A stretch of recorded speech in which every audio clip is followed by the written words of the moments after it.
everybody. I hope you're all having a really wonderful weekend. I'm very happy to be here with you today talking about our signs and symbols from our loved ones. Now, there's a lot of new people that have been looking at my page. I want to welcome you, all of you. You're very welcome to be here.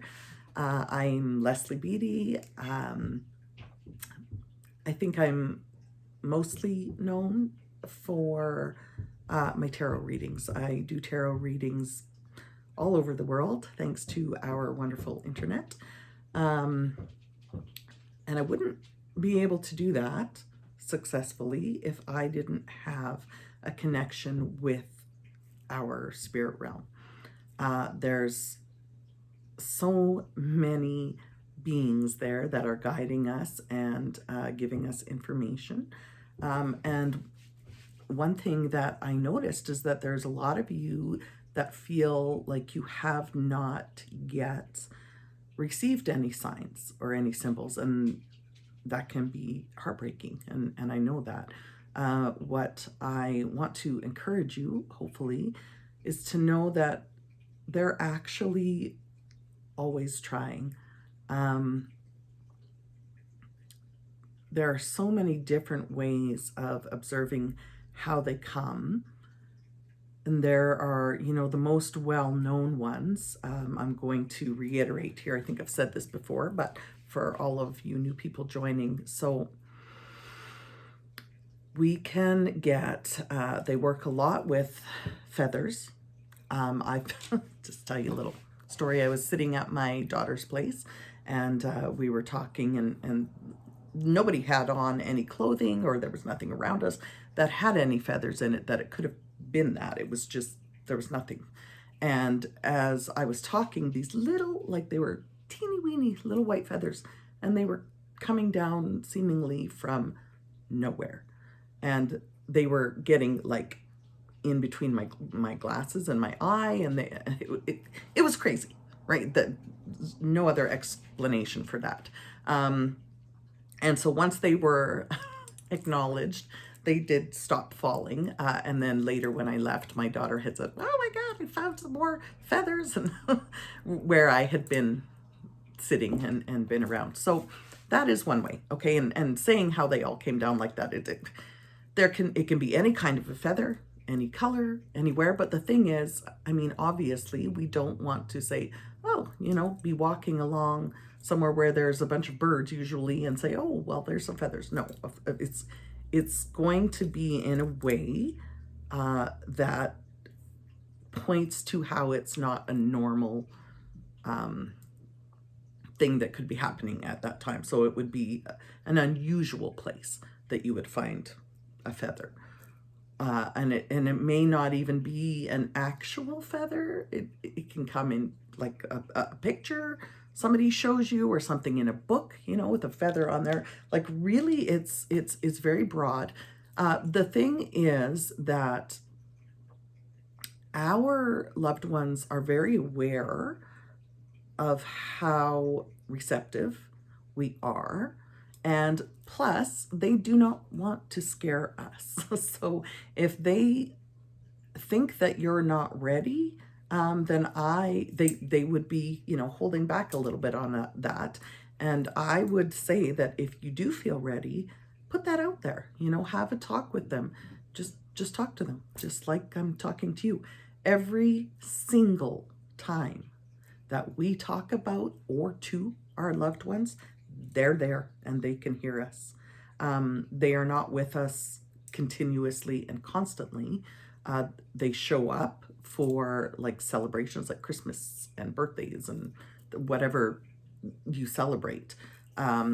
They show up for all of those times, just like they would have when we could physically see them, and they still do that now. So when you talk to them, they come in, and you can tell them that you would like some help recognizing their signs and symbols. Now, along with feathers, another popular, I say, one that they use with us is coins. And that can be, again, you're looking for them in unusual places or groupings of them even can be there. And it's been like, we don't use pennies here anymore, so that's one of the ones that they have shown in the past as pennies, but there's also dimes, pennies and dimes, things like that. So they come with feathers, they come with coins, they come with so insects is another one. Butterflies are very big. Another one of my favorite ones is I'm wearing him today, my dragonfly. They could come in through dragonflies. They can come in through birds. And what they do, it doesn't mean that that bird or butterfly or dragonfly is them.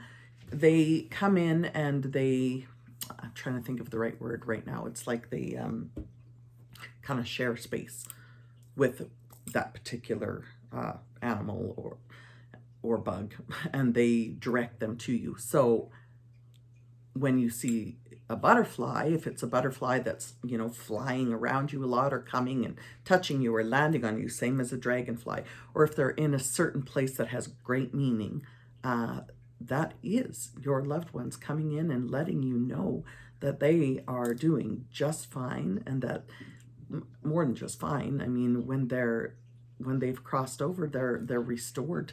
If they were hurting, they're not hurting anymore. They're healthy. They have a lot of vitality and energy, and that energy you can feel their energy. Again, that's another. Gosh, this could go well. I'm glad that we keep coming back every week, because this can go so many places. It depends how you receive energy more as to how they will connect with you. So if I said you can feel their energy, and I can feel their energy, but I know that doesn't mean that everyone can. But it's a difference in the air. It's like, when someone's standing beside you that you can see, you can feel them there, just like you can feel spirits there. The only thing that's different is that they don't have this body, this outfit anymore that allows the light to reflect off that and for us to see them in a very, very generalized way of saying all of this. But yes, they are still there.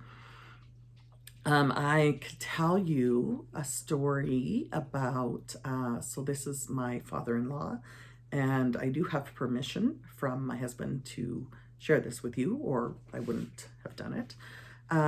So we recently lost my father-in-law. It's been a few months now, and he was having some problems, and he lived like 8 hours away from us, so it wasn't that easy to go and see him all of the time, and this was in COVID as well. But I started having just these very severe pains in my temple, and I actually felt like I thought I was going to have an aneurysm. It was kind of scary until I talked to my father-in-law. I was talking to him on the phone, and so I got a knowing. Just that the feeling for me, it comes all through my body, and it's there. It's like it's knowledge that you just know. And I knew that he was in trouble and that he needed to go to the hospital now. And so thankfully that night, I mean, he was my husband had been talking to him about going and getting himself checked out, and that wasn't really happening. So that night, his neighbor, who also happens to be a doctor, he stopped in to check on him, as he did from time to time. And I guess he noticed immediately that my father-in-law needed to get to the hospital right away.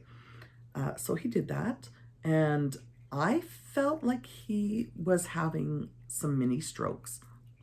Certainly no doctor, that is the information that came to me. And so we found out the next day that he had a brain bleed, which is a form of the mini stroke. And I was talking to him on the phone that day, and he was asking me, how did you know that I needed to go to the hospital? And, you know, so that came up. And he did very quickly, he declined, and my husband was trying to get out there and go and see him, and he had got his plane ticket, and he was going out to see him the next day. And later that day, I had just a tremendous heavy feeling that we needed to call him. And it was later in the day, so it wasn't, you know, he gets tired and it's not the best time when it's later in the day. And my husband was saying, so no, let's just leave him. I'm going to see him tomorrow anyway. But I knew that we needed to talk to him right then.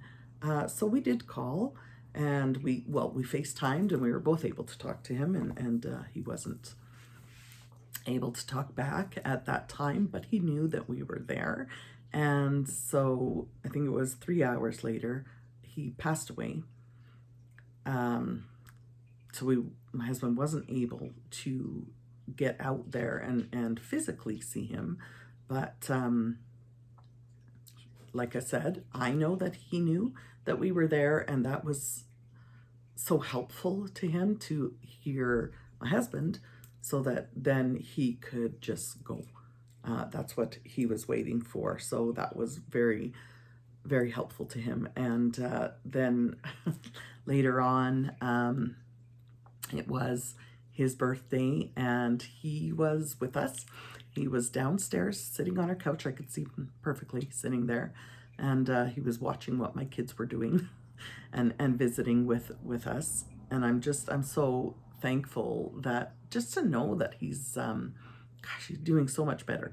And he's back and united with his wife who had passed before him 10 years prior to.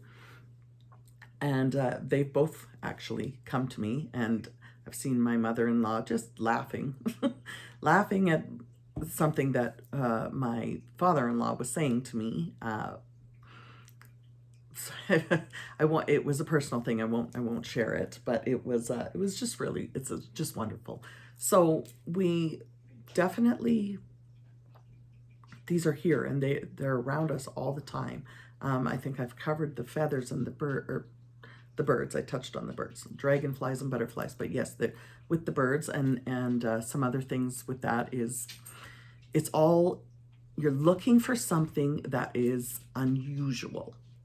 So for me, for instance, once it was winter time here, we have robins. We don't get robins in the winter.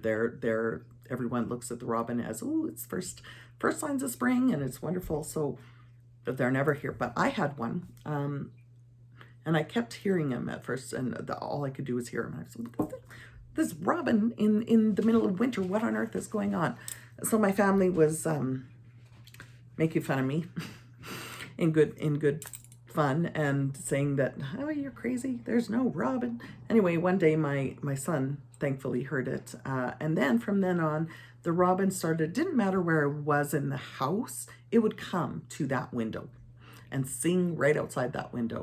And so I knew, without a doubt, that's someone coming to see me. I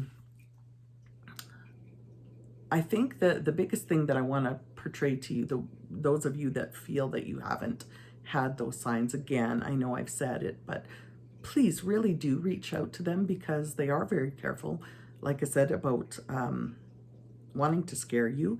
If you've had something happen where you may not have been quite ready for that before, they'll take a step back. So just let them know, and we will continue to talk about all of those signs that come through. What I would like you to do, I've had some people comment, but I have a little Dropbox that I would love for you to leave your stories in for us to talk about until we go live, and then we can talk about that a little more easily. I'll share your stories. But those stories help other people know that, oh, well, maybe something similar happened to them, and they weren't quite looking at it that way, and so they didn't know what they were seeing.